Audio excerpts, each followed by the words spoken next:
Diálogo de Fe y Salvación. Un espacio para abordar temas controversiales ante cuestionamientos en relación a la verdad de Dios desde una perspectiva bíblica y teológica. Con ustedes, Carlos Vidal y Eddie Osorio. Diálogo de Fe y Salvación. Familia, bienvenidos a su programa Diálogo de Fe y Salvación. Por la misericordia y gracia del Señor, estamos nuevamente en un episodio más de Diálogo de Fe y Salvación con el propósito de dialogar desde una perspectiva bíblica y teológica la serie que hoy en día estamos tratando, la cual es Cambios Profundos o la teología del cambio. Hermano Eddie, ¿cómo está usted? Contento, hermano Carlitos, ¿Listo? de poder, sí, listo. Ahí con el café ya listo. Eso le iba a decir yo, ese par de sorbos de café que vámonos. Cabal. ¿Qué? No, estamos encendidos, Dios.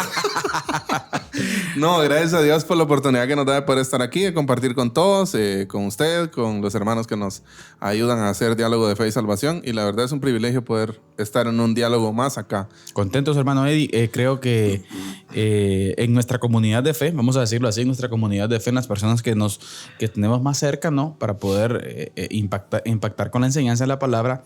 Es una serie la cual ha sido de mucha bendición. Así es. Bueno, aparte para nosotros, ¿no? Para nosotros. Exacto. Una gran bendición. Con eso vamos a empezar hoy, ¿no? Exacto. Y de igual forma, pues muchas personas han sido edificadas para la gloria de Dios con la palabra, hermano Eddie, porque Exacto. es la palabra. Pero sí. ahí donde está la bendición del Señor de permitir que siervos puedan acercarse de una manera más cercana al texto bíblico. Exacto. ¿Sí? Y poder ver con ojos nuevos, ¿no? A Cristo Jesús, hermano Eddie. Exacto. Y como hemos dicho desde el principio, el redescubrimiento. Mira qué interesante. Sí. Un redescubrimiento, un volver a esa pasión, a ese primer amor, como bien lo dice Juan en el libro de Apocalipsis, ¿no, hermano Eddie? Exacto. Yo creo que es algo que, bueno, como ya lo hemos dicho muchas veces, ¿no? El libro nos ha ayudado un montón a redescubrir ciertas cosas, a volver a la Biblia. Pero por sobre todas las cosas, pienso que analizar el texto bíblico desde esta perspectiva ha sido una bendición. Y yo pienso como ahí hablábamos un tema hace algunos días con usted, ese vínculo que genera la palabra es único. Sí, o sea, ese lazo que nos hace y hermano Eddie, volver al texto. Le quiero ser sincero, uno de los aspectos, y yo creo que también todos nuestros hermanos que nos ven o que nos escuchan, creo que es una de las conclusiones que he sacado. Hermano Eddie, ¿cómo nos descubre nuestra hipocresía? O sea, ¿cómo hemos avanzado para la gloria de Dios?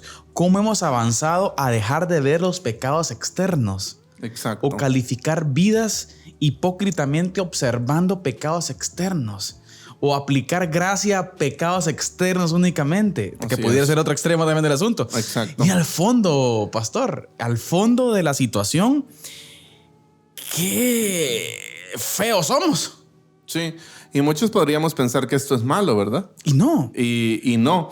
Yo quiero empezar hoy con un ejemplo. Sí. Bueno, el tema que hoy tenemos, hermano Carlitos, exacto, para que usted nos lo exponga ahí. Estamos en nuestra serie Cambios Profundos. Así sí, es. Y hoy el tema es la motivación del cambio.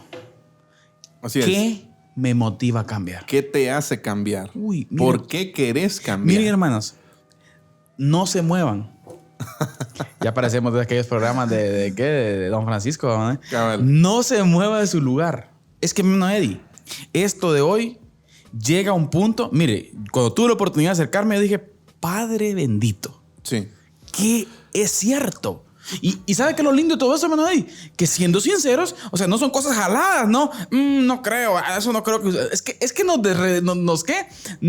expone. Nos expone. En algún momento, hermano Eddie, para ir ya, darle tiempo a usted con la base bíblica, alguien nos mencionaba, pero que es que esta temática da muy duro al creyente.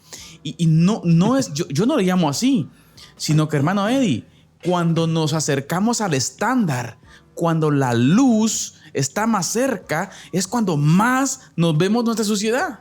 Ay de mí que soy hombre pecador, dijo Isaías, ¿no? Y Pablo, miserable de mí.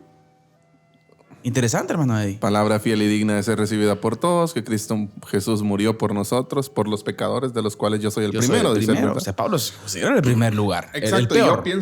Yo pienso que ahí, hermano Carlitos, radica gran parte de nuestro entendimiento del Evangelio. Cómo nos vemos a nosotros mismos. Porque vean, o sea, el Señor tampoco, Él quiere que nosotros tengamos un concepto correcto de nosotros. Y alabado y glorificado sea su nombre porque Él nos ha redimido. Bendito sea. Pero aún así, no podemos negar que nuestros corazones siguen rotos en cierta parte. Sí. O sea, nuestra redención, podríamos decir ya... no sé cómo explicar esto. Tal vez usted tiene una mejor forma, pero nuestra redención se podría decir, hermano Carlitos, que todavía no está completa. Sí, yo creo que ¿En un sentido la plenario? plenitud, exacto. En un la sentido plenitud, plenario. ahí en donde gime el Espíritu Santo. No estamos todavía en cuerpo glorificado, ¿no? Exacto, donde gime. Y yo creo que yo lo observo, hermano Eddie, esta parte, que es un punto bastante complejo y un poco profundo. Exacto. Yo lo veo de la forma que aún el Señor en su misericordia, si permite esto, sí, para que el creyente anhele Esa plenitud. esa redención plena. Exacto. O esa glorificación, ¿no? Sí. Si lo queremos ver desde esa perspectiva, ¿no? Y que en ese proceso, que por cierto, la serie tiene una subserie, por decirlo así, de las disciplinas espirituales que están buenísimas, hermano Eddie, que están buenísimas. Cómo el creyente debe trabajar en ese proceso también. Exacto. Entonces creo que es un anhelo, ¿no? Constante. Yo trato de ver que esa lucha que tenemos, hermano Eddie, la trato de relacionar mucho, por ejemplo, con el libro de Apocalipsis. ¿Cómo así con el libro de Apocalipsis? El libro de Apocalipsis, muchos lo utilizan para asustar gente. Especular. Exacto. Y el libro de Apocalipsis no es para eso. Exacto. El libro de Apocalipsis es, el Señor nos muestra para que tengamos esperanza y digamos, Señor, qué lindo lo que nos espera. Confianza. Exacto. Así Ahora, es. yo pienso que esa lucha interna, esa conclusión a la que Pablo llega, miserable de mí, Señor. Señor, yo anhelo su presencia. Remarque ese deseo intenso por la plenitud. Y el Señor mismo lo explica también en la oración modelo. Exacto. Venga tu reino. Así es. O sea, ese anhelo, pastor, de experimentar la plenitud en él en la eternidad que nos espera. Y lo que usted está diciendo de Apocalipsis se manifiesta también, ¿no? En la última parte de Apocalipsis, ¿no? Amén si ven, Señor Jesús. Sí. Porque debería ser nuestro anhelo, ¿no? Anhelar que su reino venga. Que Él esté ya y con nosotros. conectado en la voluntad del Señor. Porque Exacto. mucha gente, Señor, ven ya, y no le habla ni al vecino. Por poner un ejemplo. Y el Señor dijo, ¿cuál es la señal, no? Que este evangelio Se ha predicado. en todo el mundo. Así es. Entonces, hoy queremos empezar, hermano Carlitos, con una frase Por favor. del libro Sexo y Dinero de Paul David Tripp. Y esta es una frase que sinceramente pienso para el análisis de todos nosotros. Sí. Expliquemos un poquito quién es Paul David Tripp para que Sí. tenga un poquito Paul de David agua. Tripp es un escritor, ¿Y teólogo? pastor, teólogo, teólogo. escritor de Estados Unidos. Escribe, por cierto, muchísimos libros. Vos googleelo. Así es, muchísimos Paul libros David Tripp. apegados a la Biblia. Sí, muy buen autor. muy bíblico. Buena literatura. Recomendada, hermano Carlitos. Totalmente Añales de recomendada. ministerio, pastor. Así es, muchos años de Y ministerio. ahí disculpen, no es que estemos ahorita nosotros como siendo, ¿qué? Haciendo, ¿qué? Alardías de Paul David Tripp. Le estamos contando lo que él es para que usted encuentre con mayor magnitud lo que el pastor iba a leer ahorita. Exacto. Por favor. Y escuchen, dice de la siguiente manera. El libro se llama Sexo y Dinero y en el prefacio él escribe: es la tarde en la que terminé de escribir el libro que usted está leyendo ahora. O sea, ese libro, Sexo y Dinero. Eso lo dice Paul Tripp. Así es. La mejor descripción de mi estado de ánimo en este momento es que soy un triste celebrante. Uy. O sea, estaba contento, estaba celebrando. De que pero había está- terminado, de pero- que se pero terminado estaba de leer. triste. Ahora, estoy devastado por lo que este libro ha Sí. expuesto acerca de mí. Sí, Estoy dolorido por la lujuria que todavía reside en mi corazón. Y estoy entristecido por la evidencia de que todavía despilfarro el dinero en cosas que simplemente no merecen la pena. Ahora, yo quiero preguntarle a usted, ¿qué tan válido es un sentimiento así en un pastor, por ejemplo? Es que Es que ese es el punto, o sea, porque mire, pues la cultura no concibe algo así, o sea, incluso la cultura evangélica. Mire, pastor, voy a decir algo ahorita que apúntelo. Un alto porcentaje de la cultura evangélica está mal orientada bíblicamente. así. Mal orientada bíblicamente. Y mucho de lo que es cultura eclesial en nuestros círculos es falso. No, es inexistente. Nos hemos llenado de dogmas, de ideas vanas de hombres. Leyes de hombres, exacto. Sin ir al texto bíblico. ¿En qué? Mire, yo creo que confundimos algunas cosas. Por ejemplo, y una de las cosas que lleva a confundir la vida del pastor tiene que ver con los requisitos que habla Pablo en 1 Timoteo, ¿no? Exacto. Con relación al ideal. Pero en la profundidad del corazón, la Biblia habla claramente que toda persona es vulnerable, pastor. Sí, precisamente hoy yo leía una frase de Spurgeon que dice: el Señor solo ha llamado a un predicador perfecto, que es Jesucristo. Ahora, aquí viene un punto importante. Ajá. Alguien dice, ay, ¿dónde dejamos la solvencia? Famosa palabra, ¿no? Solvencia. ¿Dónde dejamos la solvencia? ¿Qué solvencia? La única solvencia que nosotros podemos jactarnos es de haber recibido gracia. Sí, de algo podemos gloriarnos, decía el mismo Pablo, ¿verdad? Es en la cruz. Es en la cruz. O sea, ahora. Eso no evita Eso no quita la autoridad. Al contrario, yo creo que un pastor vulnerable aumenta la autoridad de su mensaje. ¿Por qué? Porque su mensaje va a ser centrado ¿en quién? En Cristo, en Cristo y no en él. Exacto. Porque no podemos entrar en nosotros. Va a apuntar constantemente hacia Cristo. Amén, sí. Hermano Eddie. Sí, hace unos días yo escuchaba a un pastor precisamente hablar un poquito acerca de esto, y él decía de que las iglesias hoy en día, decía, él necesitan pastores que se rasguen el corazón. Sí. O sea, hablando de, hermano Carlitos, de la necesidad que hay de presentarnos sin hipocresía, sin apariencia, tal y como somos, con errores. No porque usted sea el pastor no quiere decir que usted no batalle todos los días. Exacto. No porque usted sea el pastor quiere decir que es, por ejemplo, que usted pase días orando. No, luchamos, batallamos con pensamientos errados. Exacto. Lujuriosos. Sí. Exacto. Sexualmente depravados. Mire, que estamos entrando a un ambiente, pastor, que nadie me entiende. Espinoso. Pero yo creo que es importante, queridos hermanos, que mire, pues es que la Biblia habla claramente que no podemos delante del Señor escondernos, hermano Eddie. Exacto. O sea, y me encanta observar, y ustedes dirán, wow, hermanos, ¿y por qué están entrando a eso hoy? Estamos introduciendo el tema. ¿Por qué? Porque es importante dejar bien claro eso al principio para observar que el cambio es necesario y debe ser profundo. Es el planteamiento, la teología del cambio, ¿no? O sea, el problema está, hay que observar la patología, cuáles son los detalles del problema, la raíz, y comenzar a trabajar. Así es. ¿Sí? Y hoy vamos a observar algo que aún cuando existe, entre comillas, la buena intención de cambiar, hay veces que es por la motivación equivocada. Incorrecto. Motivación equivocada. Sí, es que yo creo que todos estamos a un paso de eso. Y miren, hoy este tema nos va a dejar helados, pastor. Sí. Y como muchas veces, y le puedo asegurar que en un 95% de las veces, cambiamos por motivaciones equivocadas. Sí. ¿Sí? Y hoy hasta vamos a omitir la parte musical, pastor, porque ya nos emocionamos ahorita y le vamos a dar. Exacto. Entonces, porque el tema está bueno y el cuadro que vamos a analizar hoy también es maravilloso. Sí. Entonces, hermano Eddie, llegamos al punto principal, ¿sí? Y hacernos la pregunta, ¿sí? ¿Qué es lo que nos motiva a cambiar? ¿Qué es lo que nos mueve? ¿Qué es lo que nos mueve? Y el autor me encanta cómo cita Paul David Tripp, hermano Eddie, y al principio hace la pregunta, ¿no? ¿Lo has notado? Dice él, un autor que escribe sobre el sexo y el dinero, admitiendo que todavía tiene profundas luchas con el sexo y el dinero. Y mire, o sea, es importante.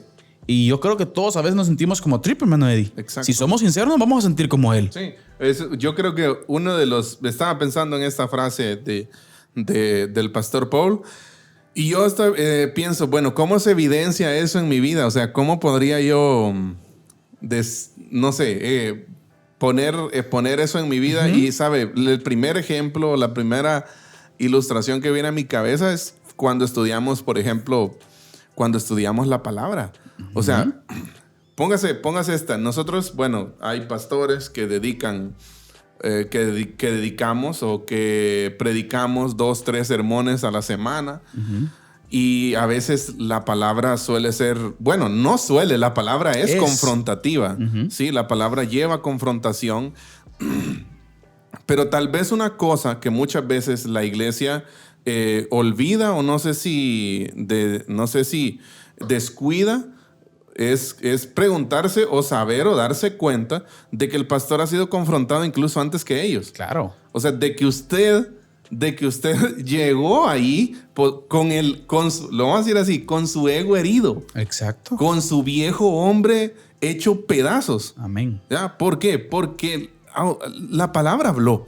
Hermano Eddie, y el Sí. día que lleguemos, o cuando cada creyente llegue así delante del Señor, gloria a Dios porque la palabra ha hecho su efecto. Exacto. Entonces, no quiere decir que, por un lado, estoy pensando en esto, en lo que estamos hablando del estudio de la palabra, ¿no?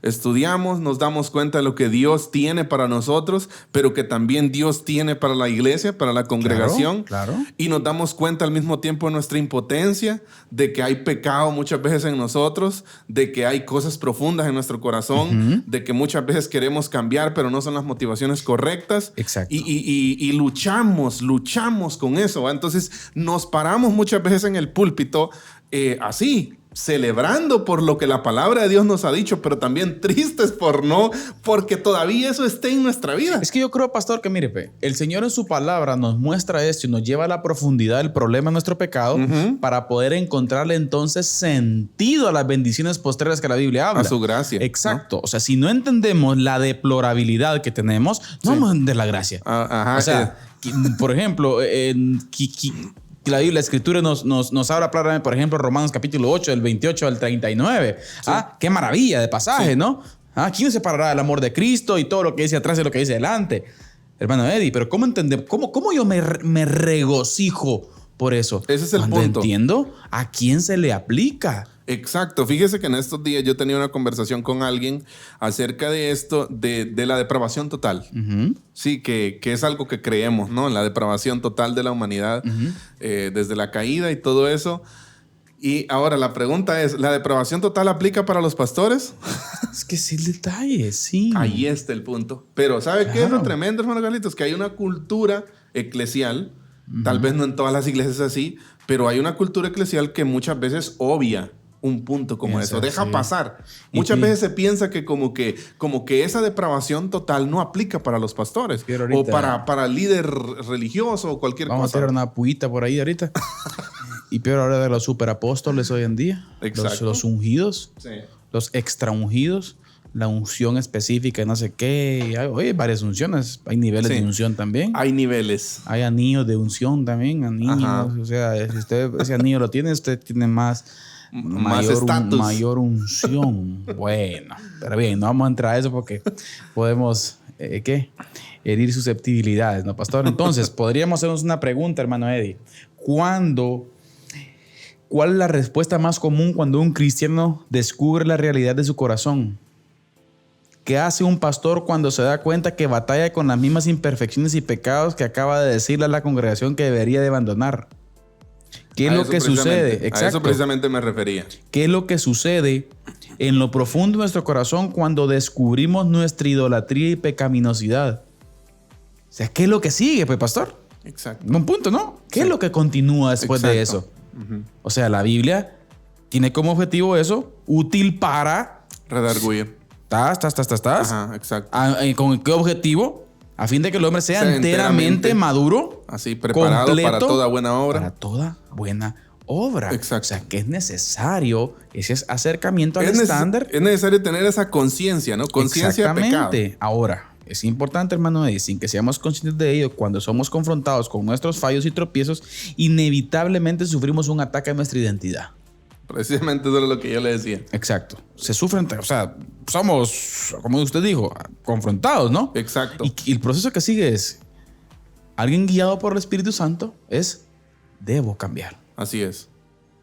Motivado por ese problema. Exacto. Es que está el punto. Porque entendió. Sin problema no hay solución. Exacto. ¿A qué le voy a dar solución? Sí, el primer paso para resolver un problema es reconocer que tenemos un problema. Exacto. E identificarlo. Exacto. Identificarlo específicamente. Yo por eso la oración, hermano Eddie, a veces yo creo que es algo un poco religiosa. Tal vez en un ámbito así congregacional, ¿verdad? Usted creo que sí pudiera generalizarse, ¿verdad? Señor, perdona nuestros pecados, ¿no? Pero delante del Señor, para mí, hermano, es una oración hipócrita. Necesitamos ser específicos. Cuando usted llega, Señor, mis pecados. Sé específico. Sea específico. Por nombre propio, ¿no? Por nombre. Es que usted está en una conversación. Usted está en una conversación. Transparente con el Señor. Así es. Señor, aquello. Señora, aquella. Esta decisión, esta conversación. Señor. Todo, ¿no? ¿Ah? Por ejemplo, una consejería pastoral. Sí. Alguien dice, mire, pastor, quiero hablar por ahí con usted de un problemita. Ajá. Así le dicen. Y mire, pues es que el problemita es que me está provocando eso. Y el problemita. Si usted sigue diciendo el problemita, no resuelve nada. Exacto. Diga cuál es el problema. Exacto. Y usted comienza a trabajar. Así es. Delante del Señor es así. Vengamos y usted diga su problema. Sinceridad, ¿no? Y comenzar a trabajar en eso. Sí. Sí. Entonces, qué importante es esta parte, hermano. Yo pienso que en esa parte nosotros debemos reconsiderar nuestra oración. ¿Mm?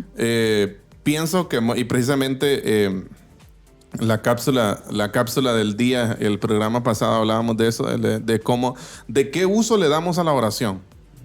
¿Sí? Porque mire, pues muchas veces nosotros tenemos oraciones prefabricadas, ¿no? Sí, hombre. Es que Predeterminadas, ¿ya? Cuando vamos a orar en público tenemos cierto tipo de palabrerío que usamos, ¿no? Sí. Cierto tipo Show. de palabras dentro de un marco religioso bíblico que lo usamos pues porque no sé. Es show. Yo lo veo como show, pastor. Entonces, desde ahí yo pienso que hay que revisar. No digo que no se ore en público, oremos en público, ¿verdad? Claro, pero oremos en público. La palabra nos lo manda, ¿no? Y también nosotros deberíamos de hacerlo congregacionalmente. Pero pienso que nuestras oraciones deben ser revisadas, claro, y hechas de una forma más contrita, más humilde, entendida, sincera. Sí, entendiendo, hermano Carlitos, que usted, vea, pues, y que esto generalmente se ve tal vez como algo malo, pero usted posiblemente pueda quedarse sin palabras a media oración. ¿Qué es lo que sucede? Pastor, definitivamente, y le quiero contar, desde yo he tenido un acercamiento específico al material de hoy. Ajá. Que estamos estudiando este libro del año pasado. Las oraciones vienen a veces a cerrar la boca. ¿Qué le va a usted a decir? Exacto. Por ejemplo, cuando usted es requete contraincidente en un mismo pecado, llega usted otra vez, Señor, otra vez aquí está. ¿Qué le va a decir? Debería dar vergüenza. Exacto. O sea, nos debería dar vergüenza. Señor. Sí. Yo pienso que, y la vez pasada también hablábamos de esto, una de las cosas, y a mí me gustó desde una vez que yo tuve contacto ahí con un tema que es no sé si método o formato de oración, no sé cómo llamarle, ¿verdad? Que fue practicado por algunos padres de la iglesia, que se conoce como Lectio Divina. Ah, ajá. ¿Sí?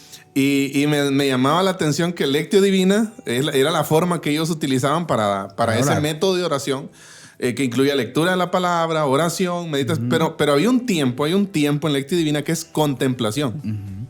¿Sí? Yo siento que muchas veces ese tiempo nos hace falta. Mire. Sentarnos o como usted esté, ¿sí? Simplemente, y no es dejar su mente en blanco, no, sino es contemplar la hermosura de su gracia. Eso. No, que aunque usted no diga nada, que usted no diga palabras, pero que usted tenga ese tiempo de contemplación. Sí. La oración, pastor, debe ser una conexión entre nuestra mente y nuestro corazón. Exacto. Una conexión Así interna, entendida. Consciente, ¿no? Consciente. Para mí las oraciones deben ser oraciones entendidas. Y entendiendo, hermano Carlitos, como decíamos, que la oración no es solo un recurso para alcanzar ciertas cosas que nosotros queremos, sino que es un medio para que yo pueda disfrutar a Cristo. Exacto. Para que yo pueda disfrutar, a gozarme, deleitarme en Él. Exacto. Y ¿ya? Hoy en día, ¿para qué ocupamos de oración? Mire, pues automáticamente usted menciona oración. Pedir. Pedir. Qué mal estamos. Pedir. Exacto. Todo es pedir. ¿Y qué? Es el otro punto. Pedís y no recibís, dice Santiago, ¿verdad? ¿Por qué? Porque pedís mal para gastar en vuestros deleites. Mire. Y ahí de una vez el Señor dice que no va a recibir. Exacto. Qué tremendo, ¿verdad? Usted? Sí. Maravilloso. Entonces, hermano Eddie, Llegamos a la conclusión, que ahorita tenemos que pasar la cápsula. Ajá. Y luego vamos a comenzar a analizar algunas formas o motivaciones incorrectas del cambio. Y vamos a ver, por supuesto, la correcta también. Así es. Entonces llegamos a la conclusión que el cambio es necesario. Así es. Que el trabajo de parte del Señor, el poder transformador del Señor, lo necesito. Así es. Lo necesito yo, lo necesito usted, lo necesitamos todos. ¿Sí? ¿Vamos caminando, vamos avanzando? Sí. Sí. ¿Podemos aprender a amar al Señor? Sí. Sí. Sí, ese es el objetivo, por cierto. Exacto. Que Pero cada día vayamos creciendo para compararnos, para llegar a la altura, dice, a la estatura del varón perfecto. ¿Que quién es?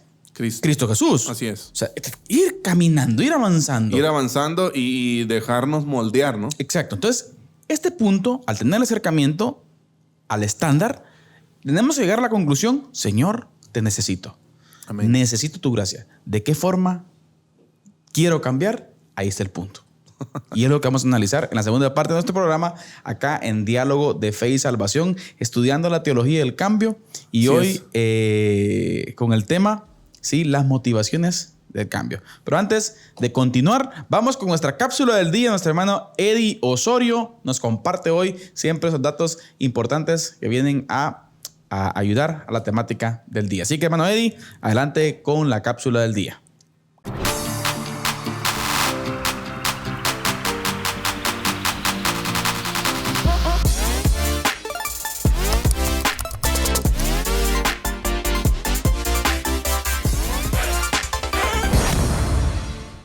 Vivimos en una cultura, en una sociedad que constantemente está evaluándonos por lo que hacemos, por nuestras buenas obras. Es de esa forma que muchas veces buscamos nosotros parecer buenas personas.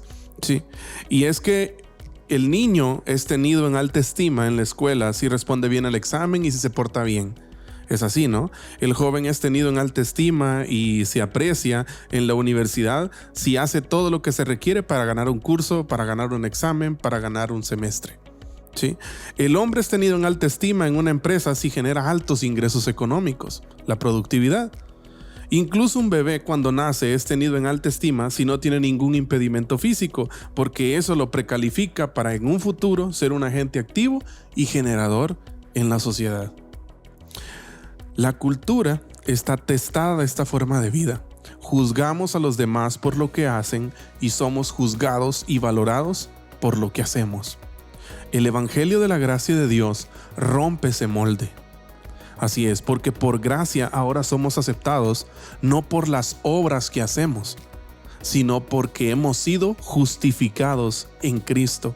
Él nos ha dado ahora una nueva posición. No por las obras que hacemos. Y no me malentiendan, no quiero decir que el Evangelio no es compatible con las buenas obras. Claro, sí es compatible el Evangelio con las buenas obras, pero cuando estas son el resultado de la obra que Cristo ha hecho en nuestro corazón. Ahora bien, es por eso que las verdades del Evangelio generalmente hieren de muerte nuestro ego. Cuando el ser humano recibe esta verdad, eres aceptado por quien eres en Cristo y no por tus buenas obras, se siente herido, ya que desde la perspectiva humana, cultural en la cual vivimos y hemos sido formados, esto es contracultura. Así que no somos, y esta es una verdad trascendental, maravillosa, que está en el centro mismo del Evangelio, la justificación en Cristo. No somos aceptados por lo que hacemos. Somos aceptados por lo que somos en Cristo, por su justicia perfecta, intachable. Somos ahora aceptados en el amado por Él, porque esa justicia ha sido puesta en nosotros. Así que ya no hay que hacer más sacrificio, ya no tenemos que hacer más obras para ser salvos. Y no quiero decir con esto que nos sentemos y que hagamos lo que hicieron los cristianos de Tesalónica, que ya querían agarrar la hamaca espiritual y descansar y ya no hacer nada. No, sí tenemos que obrar, pero ya no para salvación, sino como salvos. Ahora nuestras buenas obras son el fruto de un corazón renovado, de un corazón que ama a Cristo, que lo tiene como prioridad. Que el Señor ilumine nuestro entendimiento, nuestra mente, para poder ver y apreciar y valorar estas verdades eternas que están en el centro mismo, en el corazón mismo del Evangelio.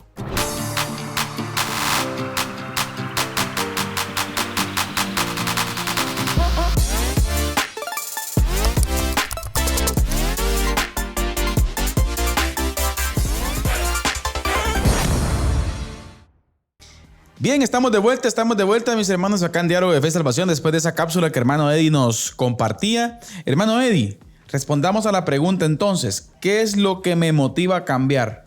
Y observemos algunas formas incorrectas y que usted se va a dar cuenta que casi en las que andamos, hermano Eddie. Sí. ¿Ah? Nos vamos a dar cuenta que es en lo que andamos. Exacto. Y existen algunas formas de motivación. ¿Cuál es la motivación, hermano Eddie, para cambiar? Y la primera forma incorrecta es por culpa. Cambiar por sentirnos culpables. Cambiar por sentirnos culpables, por culpa. Y escuche usted, analicemos desde 4 perspectivas importantes, hermano Eddie, que nos explican cómo a veces intentamos erróneamente cambiar con la motivación de la culpa de fondo. Así es. Y mire, usted se va a dar cuenta ahorita al ver las características, usted va a decir, Señor bendito, yo como que por ahí ando. Pero si usted se identifica con eso hoy, gloria a Dios. Amén. Ese es el propósito. Es el punto. Y al finalizar, pues cerrar, hermano Eddie, con la forma correcta. Así es. ¿Sí? Motivación. Luego, lo que realmente deseo cambiar. Luego, el pensamiento inconsciente. Interesante. Luego, mi visión de Dios y el resultado. Así es. Son las características de cada una de las motivaciones erradas. Así es. Número 1. Por culpa. Motivación por culpa. Lo que realmente deseo al cambiar. Lo que realmente deseo al cambiar. Cambio porque quiero eliminar un sentimiento que me molesta. Oiga. El pensamiento inconsciente. Me veo malo y quiero acallarlo. Hasta ahí pues no está tan, ¿no? Quiere tener una buena reputación, ¿no? Exacto. Mire, me veo malo y quiero acallarlo. Mi visión de Dios, escuche. Dios es alguien a quien debo apaciguar. Ahí se puso crítico. Aquí como que ya la cosa va a ver. Necesito apaciguar a Dios. El resultado... Necesito tenerlo contento. Exacto. El resultado del cambio por culpa, con una motivación de culpa de fondo, escuche lo que es. Hago lo que no quiero. Mire. Hago lo que no quiero para compensar a quien no amo. Porque estoy intentando cambiar por acallar, pero no tanto porque amo al Señor. Exacto. Por tratar de apaciguarlo. Ahora una pregunta inevitable ahí es, ¿se puede apaciguar a Dios de esa manera? ¿O usted? Es que ahí es donde... ¿Usted con su confesión apacigua a Dios? Exacto. Y ahí es donde muchas veces estaba leyendo precisamente una cita de Richard Lovelace ahí antes de lo que estamos viendo ahorita. Y habla de eso, de que muchas veces nosotros nos levantamos todas las mañanas no confiando en que somos justificados. Es que está el punto. Ahí está el punto. Si no nos levantamos pensando en lo fieles que podemos ser. Y ahí está el punto. Mire, pues no estoy diciendo que no seamos fieles. No. El punto está en que nuestra justicia, hermanos, y eso está en el corazón del evangelio, hermano Carlitos. Sí. Nuestra justicia jamás va a poder apaciguar a Dios. Exacto. Usted con sus obras buenas, con sus caridades, con su altruismo, con sus buenas obras, con lo que usted quiera, con sus sacrificios. Con todo su dinero. No va a poder apaciguar a Dios. No puede. Lo único que puede apaciguar a Dios es la justicia de Cristo. De Cristo. Exacto. Por eso es que su justicia es puesta en nosotros, ¿no? Y es más, por eso es que la propuesta también de la temática, pastor, nos lleva a entender que las cosas buenas, la generación de las cosas buenas que hacemos es por el poder transformador ¿de quién? De Cristo. De Él. No nosotros. Así que el querer como el hacer, dice, es por su buena voluntad también. Exacto. Para dejar por sentado esto, ¿verdad? Nuestras buenas obras fuera de Cristo no tienen ningún valor. ¿Por qué? Porque siempre están motivadas por alguna, valga la redundancia, motivación incorrecta. Por egoísmo, por sentir culpa, por sentirse bien, cualquier cosa, ¿no? Pero sí, lo único que puede apaciguar a Dios es la justicia de Cristo, el sacrificio de Cristo. Sí, él satisfizo eso que nosotros jamás podíamos hacer. Cumplió la ley al pie de la letra.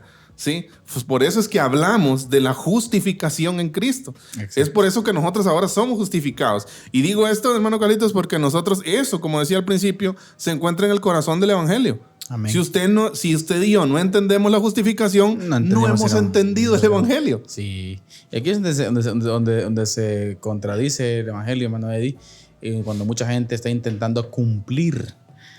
Y ahora, ¿eso significa que no vamos a tener nuestra lucha disciplinada por vivir para la gloria de Dios? No estamos diciendo eso. Sí. Ahora, mire, es que aquí es otro punto. Si usted no ama vivir en santidad, es que es otro tema. Sí, en la cápsula del día hablábamos acerca de esto, de que usted y yo no obramos para ser salvos. Obramos porque somos salvos. Amén. O sea, nosotros obramos porque nuestras obras son un fruto de un corazón nuevo. Amén. ¿Ya? Pero no estamos tratando de convencer a Dios de que somos buena gente, ¿va? Exacto. ¿Ah? Sino por No, su gracia. porque somos salvos por la justicia de Cristo y no por la de Entonces, nosotros. hermano Eddie, motivación incorrecta, la culpa. Así es. Pero vea la segunda, por favor. La Esa segunda, está buena. ¿Cuál es la segunda motivación equivocada para cambiar? El orgullo. Orgullo. ¿Sí? Ahora, ¿Cómo lo detectamos? cuando somos motivados por el orgullo a cambiar, lo que realmente deseamos cambiar es cambiamos porque quiero demostrar mi valor. Uy, mire qué bueno. Dígame si no a todos nos invade en algún momento esas ganas de tener... Y hermano Eddie, hay que decir algo. Como dijimos en algún momento, las necesidades del corazón en sí no son pecaminosas. Exacto. Algunas cositas que estaban mencionando aquí no son en sí pecaminosas. Pues, ¿qué de malo tiene cambiar? No. El problema está en el fondo, el por qué. Buscamos cambiar. Exacto. ¿O qué Exacto. me motiva a cambiar? Es Ahora, interesante. Cuando yo quiero cambiar por orgullo y quiero cambiar porque quiero demostrar mi valor, el pensamiento inconsciente que siempre está en mi mente es quiero mostrar que soy bueno. Mostrar que soy bueno. Que soy buena gente. Que soy buena persona. Entonces, en este tipo de cambio, cuando yo quiero cambiar por orgullo, quiero demostrar mi valor, quiero mostrar que soy bueno, ¿cuál es mi visión de Dios? Bueno, Dios es alguien a quien debo agradar. Uy, pastor. Vea. Ahí entró terreno ahorita. Exacto. ¿Y cuál es el resultado de querer cambiar por orgullo? Hago lo que no quiero porque hago lo que no quiero por alguien que pienso que amo. Sí. Yo pienso que aquí hay algo muy importante que hacer. Esto me hace remontarme a Pablo, a los Corintios, ¿va? Cuando él les dice, examínense.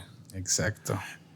Yo creo que una tarea que nosotros somos un poquito haraganes para hacer es evaluar nuestra fe. Exacto. Cuestionar nuestra fe. O sea, ¿usted alguna vez no se ha preguntado si su fe es verdadera? Amén. O mire la confrontación que les hacen con relación a los dones. Sí.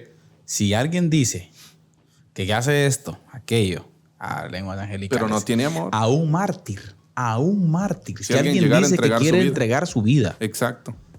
por causa de, pero amando otra cosa, en este caso él mismo, porque quiere que lo vean como un mártir. Exacto. O sea, no sirve de Y nada. que mucha gente entregaba su vida así para que sus nombres quedaran en los libros de la historia, ¿no? Tremendo. Para que le hicieran una pastor. estatua, ¿no? O sea que, pastor, podría yo, por orgullo, Sí. irme de misionero. Sí. Yo pienso que el orgullo es que, vea, pues, O sea, para Mira, ser pues, recordado. la reacción más natural que nosotros como seres humanos tenemos, yo pienso que es el orgullo. ¿Por qué? Porque es que nuestro ego está allí. Sí, nuestro ego es un león que está allí, mira, muchas veces culpamos al diablo, que esto, que lo otro. El diablo solo es despullarnos. Pero nuestra naturaleza pecaminosa, es terrible. ese hombre miserable del cual habla Pablo, ese viejo hombre del cual también habla Pablo, es tremendo. Sí. O sea, nuestro orgullo puede llevarnos a incluso hacer cosas buenas con la motivación incorrectas. Amén. Exacto, por querer cuidar mi imagen. ¿Quién no quiere cuidar su imagen ante la gente? Exacto. Sí. Y repite la frase, pastor, creo que es digna. A veces el orgullo nos lleva A hacer cosas buenas, a hacer cosas buenas, pero con la motivación incorrecta. así es. ¡Qué tremendo! Y me llama la atención, pastor, cómo podríamos conectar Dice, hago lo que no quiero por alguien que pienso que amo. Exacto. Pienso que amo, pero mi fondo, que es al principio, lo que realmente deseo cambiar es el cambio porque quiero demostrar mi valor. Exacto. O sea, quien verdaderamente amo es a mí mismo. A mí mismo. Exacto. Ahora, aquí es algo bien importante, hermano Carlitos, y pienso que es algo que tenemos que explicar tal vez en la medida que podamos, cómo se ve una persona que ama a Dios. ¿Cómo se ve una persona que ama a Dios? Una persona que ama a Dios, hermano Eddie, creo yo que es una persona que eleva su estándar de miserable, lo entiende y comienza a disfrutarlo. Que precisamente es la conclusión del libro, por cierto. Exacto, precisamente es lo que iba a decir, de que aquella persona que ama a Dios es aquella persona que tiene una percepción real de quién es Dios. Exacto. Pero también una percepción real de quién es Él. De quién es Él. Amén. O sea, ahí podríamos decir una percepción correcta de lo alto y sublime que es el Señor, y una percepción correcta de lo bajo y miserable que es el ser humano, o que es el mismo. Y una percepción correcta de la maravilla de Cristo Jesús. De su gracia. De asombrarme de lo que Él hizo. Sí, exacto. Hermano Eddie, interesante. Sí. Esto es maravilloso, hermano Eddie. Sí, ahora, definitivamente. Por orgullo. Veamos otro, que mire, este es bien común. Okay. Este es bien común. Motivación incorrecta, por temor. Temor. Oiga, ¿sí? Yo a veces cito mucho de esto en la escuela dominical, y a veces yo digo una frase, ¿no? Si usted está aquí por miedo al infierno, no ha entendido. Ese es el análisis intrínseco en este cambio, en esta forma. Si usted está aquí, mira, vamos a la iglesia porque está en el infierno. Leí una frase en estos días que se hizo tendencia en redes sociales. Ajá. Muchos me dicen, algo así decía, se la voy a parafrasear porque no me recuerdo, pero la idea la tengo. Muchos dicen, la iglesia es aburrida, algo así. Yo les digo, el infierno es eterno y hay que evitarlo. Dicen. Sí, o sea, eso. ¿Por qué estamos en la iglesia? ¿Por amor a Jesús? ¿Por amor a Dios? ¿O por miedo al infierno? Vamos con él. Mire, no, y la tradicional, pastor, de nuestras mamás, si no vas a la iglesia te vas para el infierno. Exacto. Te van a comer los gusanos, dice la gente, ¿verdad? Qué triste, pero mire, por temor. Cambio porque quiero evitar posibles consecuencias. El infierno. El pensamiento inconsciente. Seré bueno para que no me vaya mal. Uy, ¿cuánto de la consejería pastoral hoy en día radica en esto? Mi visión de Dios es alguien a quien debo temer. Mire, aquí se entiende mal aún el proverbio, ¿no? Proverbios 1:7.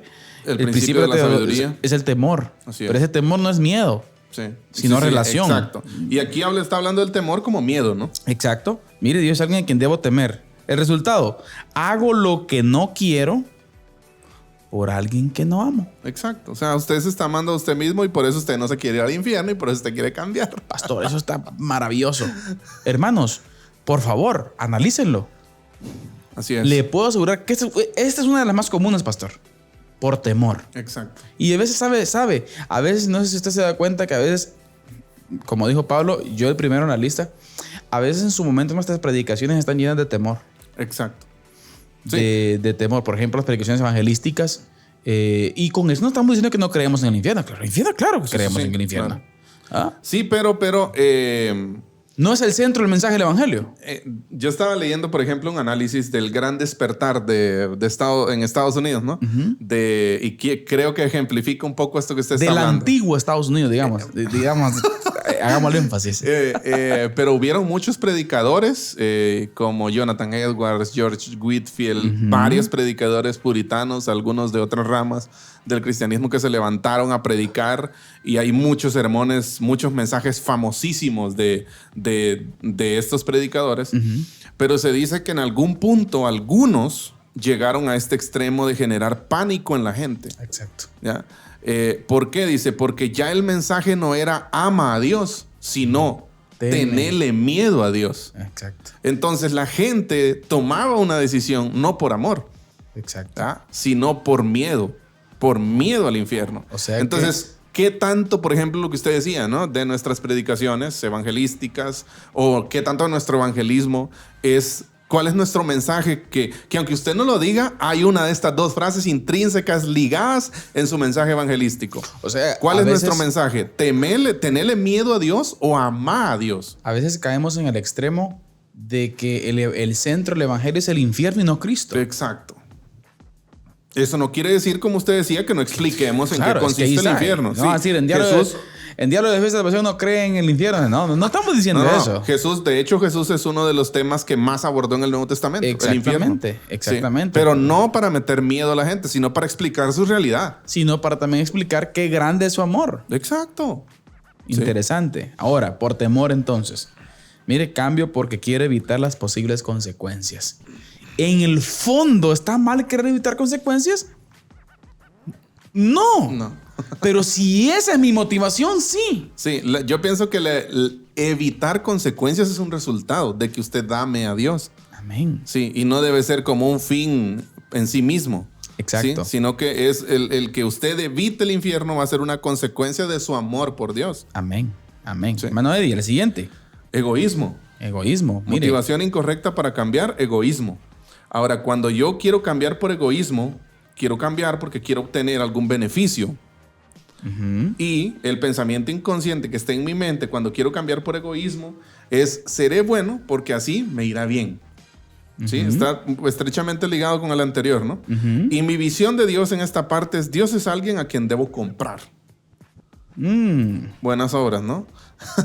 Interesante. El resultado de esta motivación de querer cambiar por egoísmo es: hago lo que no quiero para obtener algo que no tengo. Sí, que en este caso puede ser la salvación, bendiciones de Dios, cualquier cosa, ¿no? Uh-huh. Pero yo quiero como amarrar las que hemos visto hasta aquí, ¿no? La culpa, el orgullo, el temor y el egoísmo. Si usted se da cuenta, todas están centradas, todas son como, por decirlo así, antropocéntricas. Centradas en el hombre. Exacto. Todas tienen en el centro al hombre. El hombre tiene miedo de que le pasen cosas malas. El hombre tiene miedo del infierno. El hombre quiere cosas para sí mismo. ¿Sí? Entonces su motivación no es Cristo, no es Dios, no es, como alguien diría por ahí, diocéntrica o cristocéntrica, ¿verdad? Amén. Sino que su motivación es él mismo. Entonces hay un amor hacia sí mismo que supera. O sea, en el trono de su corazón es egolatría, podríamos decir, ¿no? Amén. Es idolatría hacia sí mismo. Vuelve al punto. Cambiamos la necesidad por algo que no es Dios. Exacto. Hermano Eddie, un ejemplo clarísimo en la escritura con relación a esto. Jonás. Sí, sí. Jonás es uno de los... Yo pienso que Jonás es alguien que nos retrata a todos nosotros. ¿Sí? Jonás, y que su libro entero, los pocos capítulos, ¿no? Hablan de eso, solamente de eso. De cómo Jonás desobedece. De ahí... Odiando. Exacto. A Nínive. De ahí regresa, pero... Sigue odiando. Pero no convencido. No, él tenía temor de que el Señor lo volviera a meter otra vez a la ballena. Ahora, a pesar de eso, Dios lo usó, ¿no?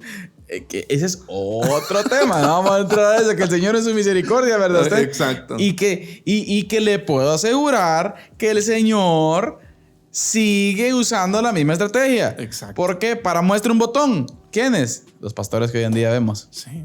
Nosotros mismos. Y no me va a venir a decir usted que no. Que en algún momento usted predicó no queriendo predicar. Y Dios obró. Sí. Tremendo, ¿no? Tremendo. Pero vamos con el último. ¿Se trata del Señor esto, pastor? Sí, de Él. Yo creo que llegamos a la conclusión que constantemente que por eso es que esto se trata de Él. Así es. Y no podemos saludar con sombrero ajeno. Exacto. Se trata de Él. Pero bien, ahora... Mire qué interesante. Aquí viene un punto importante. Ya vimos entonces culpa, orgullo, temor y egoísmo. Pero ahora viene, hermano Eddie, sí, la parte fundamental de esto. Cuando cambio por amor a. Ahí está el punto. Cuando cambio por amor a. Ojo, ese amor a. Lo que realmente deseo cambiar. Mire, cambio porque he sido amado. Y encuentro placer en amarle. ¿A quién? A Él, a Dios. A Él. Mire, Ahora, el pensamiento inconsciente. Mire qué lindo. No soy bueno. Conclusión. No soy bueno, pero soy amado por Cristo. Amén. Qué maravilloso. Mi visión de Dios. Dios es alguien que me ama incondicionalmente. Hermano, eso no lo entendemos. Exacto. Eso, mire, eso le aseguro que es muy difícil. La iglesia de hoy poco comprende esta parte. El amor incondicional del Señor. Uy, hermano, ustedes es un libertinaje. Eso no hay que predicarlo, porque no, la gente, la famosa preocupación, ¿verdad? Entonces la gente no va a buscar al Señor. Es que si no lo forma de la manera, si no lo busca de la manera correcta, va a suceder lo que el Señor mismo dice en Mateo 7:21. Muchos me dirán aquel día, Señor, Señor, y yo responderé: apartados de mí, nunca los conocí. Exacto. Tremendo. Ahora, mi visión de Dios es alguien que me ama incondicionalmente.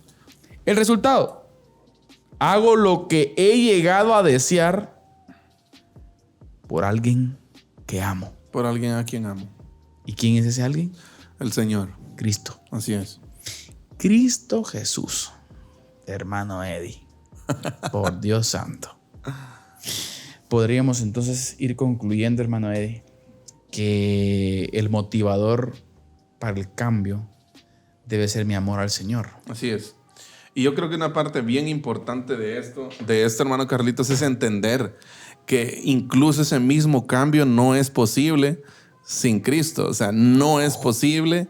Juan 15. O sea, exacto. O sea, ese cambio no es generado por nuestras propias fuerzas, porque nosotros podemos obrar algún cambio, ¿no? Algún cambio de conducta, pero es temporal. El cambio, amén, el cambio amén.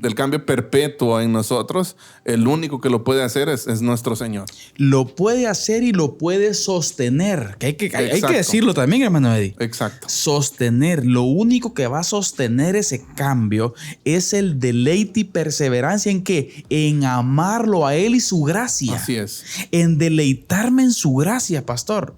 ¿Sí? En el constantemente seguir meditando lo vil y miserable que soy y cómo Él me ama a pesar de mí, como dice Alex San Pedro. Sí. Maravilloso.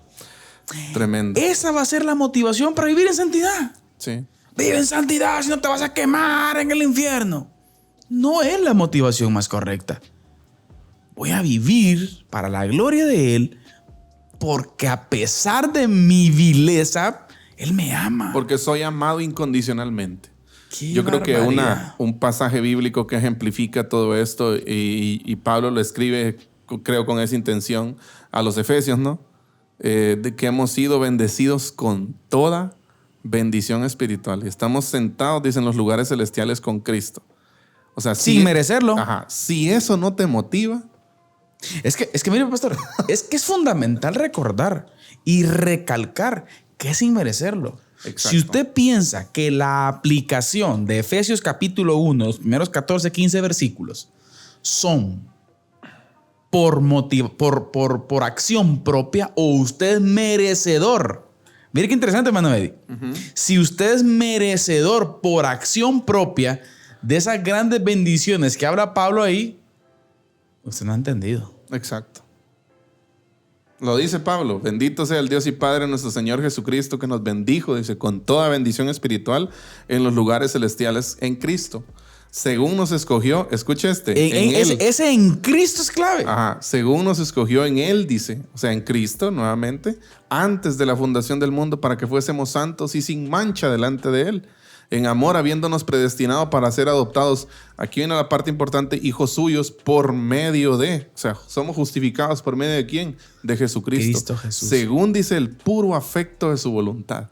Somos aceptados sin merecerlo. Ahí no dice, fuimos justificados según la colaboración nuestra. No. Para alabanza de la gloria de su gracia, dice, ¿ven? Con la cual nos hizo aceptos en el amado, en quien tenemos redención por su sangre. Si el pasaje está lleno de referencias hacia Él, hacia esa justificación en Cristo. Por su sangre, dice, el perdón de pecados, según las riquezas, otra vez, de su gracia que hizo sobreabundar para con nosotros en toda sabiduría e inteligencia, dándonos a conocer, dice, el misterio de su voluntad, según su beneplácito, el cual se había propuesto en sí mismo de reunir todas las cosas en Cristo en la dispensación del cumplimiento de los tiempos, así las que están en los cielos como las que están en la tierra. Y bueno, habría mucho que seguir diciendo, ¿no? El agente motivador del cambio, pastor, Cristo Jesús. Exacto. Amarlo a Él. Amén. Hermano Eddie, en cápsula, despídase porque ya se terminó el tiempo. Me despido leyendo uno de los pasajes también de Pablo de Efesios 1, alumbrando, dice, o sea, luego de hablar de la gracia, de la gloria, de la gracia de Dios, sigue hablando Pablo y dice, alumbrando los ojos de vuestro entendimiento, para que sepáis, dice, y esta es la clave, ¿no? Ahí está. Para que sepáis cuál es la esperanza a que Él os ha llamado y cuáles las riquezas de la gloria de su herencia en los santos y cuál la supereminente grandeza de su poder para con nosotros los que creemos según la operación del poder de su fuerza. Según la operación del poder de su fuerza. Él es el que genera el cambio. O sea, el cambio se da con su fuerza en nosotros. La iluminación. Exacto. El entendimiento. Familia, hermanos que nos ven, que nos escuchan, por favor, experimente a Cristo. Amén. Que Vaya el Señor y redescubra el evangelio, el poder de su gracia, la vileza de su pecado, la grandeza de Él, la pequeñeza nuestra. Y como Él, a pesar de nosotros, nos ama. Así es. Cristo Jesús es el agente motivador. Sí, que el Señor abra nuestros ojos para ver esto, para apreciar a Cristo. Amén. Hermano Eddie, gracias por estar hoy. Hermanos, Dios les bendiga. Amén. Que Dios nos ayude. Sí. Que Dios nos ayude. Necesitamos a Cristo hoy más que nunca. Y gloria sea a Él. Porque Amén. de Él, por Él y para Él son todas las cosas. A Él sea la gloria por los siglos de los siglos. Amén. Amén. Esto fue Diálogo de Fe y Salvación en una edición más. Que el Señor los bendiga y si Dios lo permite, nos vemos en una próxima oportunidad. Que Dios les bendiga. Amén. Esto fue Diálogo de Fe y Salvación. Esperamos que este programa haya sido de edificación para tu vida. Síguenos en nuestras redes sociales y encuentra nuestro contenido en YouTube, Spotify, Deezer, Apple Podcast, Radio Cultural Amigos y Amigos TV. Diálogo de Fe y Salvación.